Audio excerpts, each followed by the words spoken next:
संसदेतून उठतो आवाज हाय हिटलरचा आणि पिसाळलेल्या झुंडी बेभान होऊन धावायला लागतात रस्त्यांवर. संसदेतून उठतो आवाज हाय हिटलरचा आणि पिसाळलेल्या झुंडी बेभान होऊन धावायला लागतात माणसांचं रक्त पिण्यासाठी, रक्तपात करायला. हिम्मतवान योद्धे लपत फिरायला लागतात, कुठं बंद दाराआड तर कुठं पदराआड. हिंसक झालेल्या झुंडी मुंडके तोडत राहतात, हिंसक झालेल्या झुंडी मुंडकी तोडत राहतात, रायफलीमधून फैरी झाडत राहतात. माणूस दिसला की जात विचारून मारत राहतात, माणूस दिसला की जात विचारून मारत राहतात, धर्म विचारून घर वस्त्या पेटवत राहतात. सगळे बघत असतात हे तमाशे कधी टीव्हीवर, सगळे बघत असतात हे तमाशे कधी टीव्हीवर तर कधी बंद दाराच्या फटीतून बाहेर डोकावत घेतले जात असतात अंदाज नुसते बाहेरच्या परिस्थितीचे. मात्र बोलायची तसदी घ्यावं असं कुणाला वाटत नाही, पण मात्र बोलायची तसदी घ्यावं असं कुणाला वाटत नाही. एवढ्यात एका कवीला चावतो किडा, व्यवस्थेशी झुंडीशी पिसाळलेल्या धार्मिक उन्मादी जनावरांशी, सत्तेत बसलेल्या बेअौलाद नीच छिनाल बोड्याच्या भाड्यांशी भिडायचा. सत्तेत बसलेल्या बेअौलाद नीच छिनाल बोड्यांची भाड्यांशी भिडायचा. सत्तेत झुंडीची साखळी, सत्तेचा माद आणि मानसिक गुलामगिरीचे साखळदंड आपल्या 2 रुपयाच्या लेखणीने तोडायचा. प्रश्न विचारतो की तुझ्या दारात आरास सोन्याची, तुझ्या दारात आरास सोन्याची आणि माझ्या घरावर पातकाचा मांडव मित्रा. तुझ्या घरावर आरास सोन्याची, माझ्या घरावर पातकाचा मांडव मित्रा. तुझ्या मेघ मल्हाराच्या कविता आणि माझा सारा भुकेचा तांडव मित्रा. तुझ्या मेघ मल्हाराच्या कविता आणि माझा सारा भुकेचा तांडव मित्रा. आमच्या वेदनांना कैवारी कोण इथं, आमच्या वेदनांना कैवारी कोण इथं. दुःखांचा बाजार मांडावा कुठं सांग मित्रा. आमच्या वेदनांचा कैवारी कोण इथे सांग. दुःखांचा बाजार मांडावा कुठं सांग मित्रा. डोळ्यांची खासडं झाली हे जहर लिहिताना, डोळ्याची खासडं झाली हे जहर लिहिताना. लेखणीला निळकंठ कसा म्हणून सांग मित्रा.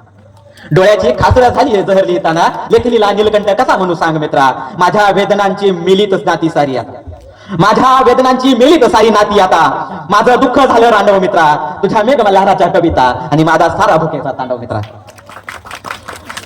आणि पुढचं कडवं लिहिलं होतं की काळजाच्या वेदना भुके पुढं तोंडवर काढत नाहीत, काळजाच्या वेदना भुके पुढं तोंडवरती काढत नाहीत. आपण शंड झालोय जणू व्यवस्थित आता भेटत नाही.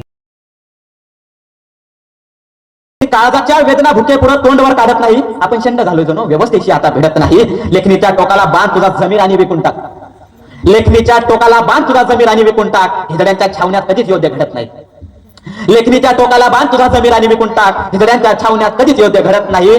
धर्म जात सगळेच मारतो मी फाट्यावर खुलेआम, धर्म जात सगळेच मारतो मी फाट्यावर खुलेआम. तुमच्या विचारांनी माझं काहीच अडत नाही, तुमच्या विचारांनी माझं काहीच अडत नाही. आसवांचा महापूर डोळ्यात राखून धरला आहे, आसवांचा महापूर डोळ्यात राखून धरला आहे. विद्रोहांचा लाव्हा काळजात मुरला आहे.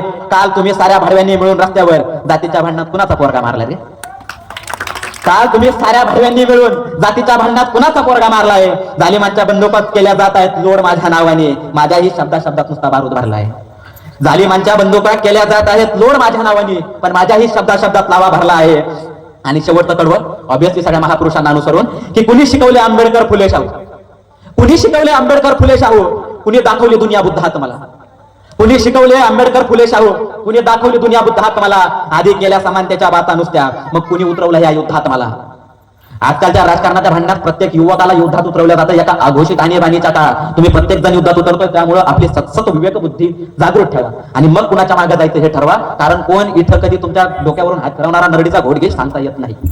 आणि आमचे मित्र सहज बोलताना राजकारणावर बोलताना म्हणत असतात की बॅनर प्रिंट करायच्या आधी एकदा विचारा फोन करून साहेब आहेत का गेले, आपल्याकडे आहेत का गेले.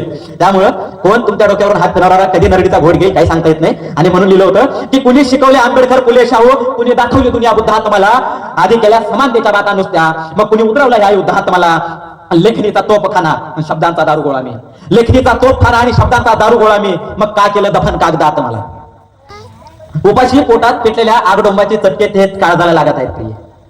उपाशी पोटात पेटलेल्या आगडोंबाचे चटके थेट काळजाला लागत आहेत प्रिय. तांब्याभर पाणी पिऊन स्वतःला शांत ठेवायला बघतोय कधीचा.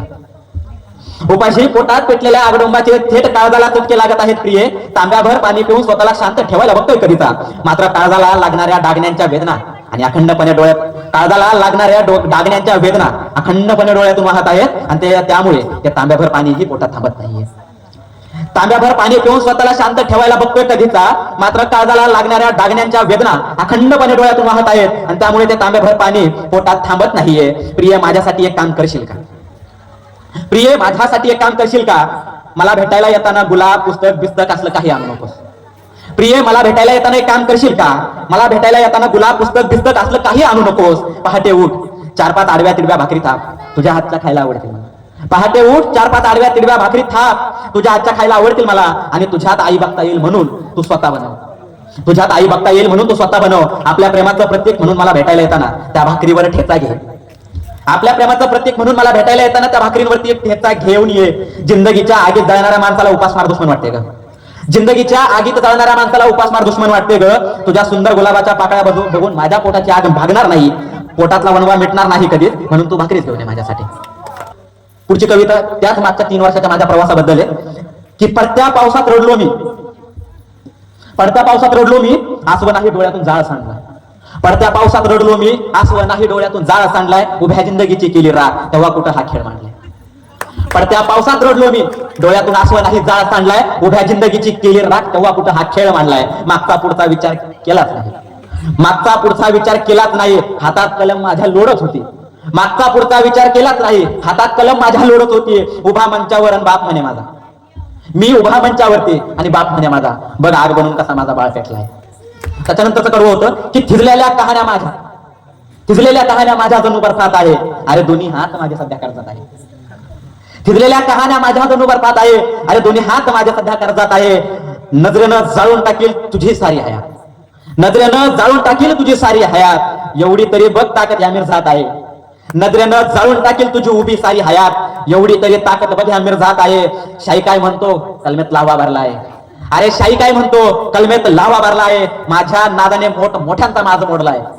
अरे शाही काय म्हणतो कलमेत लावा भरला आहे. माझ्या नादानं मोठमोठ्यांचा माझ मोडला आहे. मरणाची भीती कुणा दुसऱ्यांना घाल, मरणाची भीती कुणा दुसऱ्यांना घाल. विद्रोहाची आग माझ्या काळजात आहे.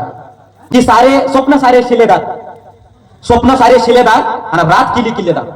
मी माझ्या स्वप्नांच्या पहाड्या नरवला, माझ्या स्वप्नांचे जे माझ्या ज्या स्वप्नांचे किल्ले आहेत ना, त्याची किल्लेदार मी ही रात्र करून ठेवलेली. मी रात्रीला जागवत ठेवतो तिथं माझ्या स्वप्नांसाठी. आणि म्हणून लिहिलं होतं की स्वप्न सारे शिलेदार आणि रात केली किल्लेदार, हसता हसता केले आम्ही सारे प्रस्थापित गार. स्वप्न सारे शिलेदार आणि रात केली किल्लेदार, हसता हसता केले सारे आम्ही प्रस्थापित गार. हसण्यावरती घेतली मी बदनामी माझी सारी, हसण्यावारी घेतली मी माझी बदनामी सारी. आता नडला जर कुणी तर मग सरळ छातीत वार आहे.